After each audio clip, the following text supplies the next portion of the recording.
रोज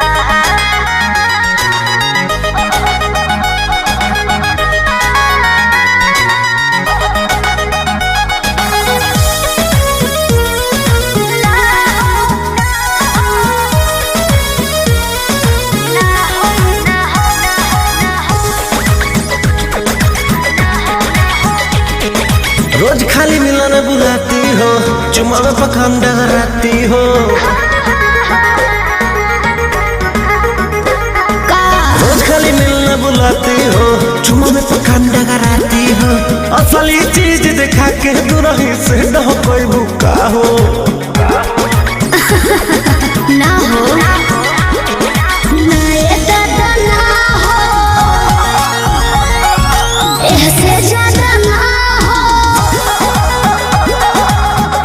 करबू का हो, अरे भूखे मरबू का हो।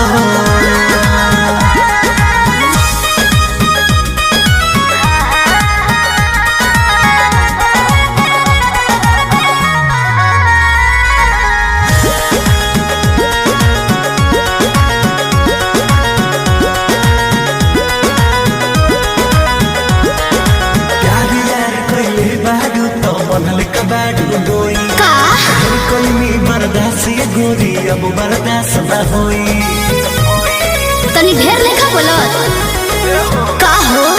यार यार कइले बाड़ू त बनले कबाड़ू डोई।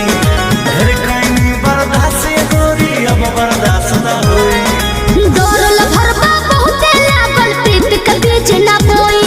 शादी से पहले बापू कमाऊ ना होई।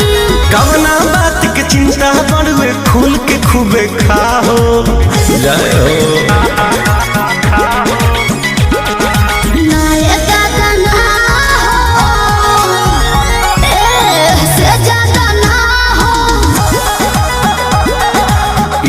करबू का हो, अरे भूखे मरबू का हो।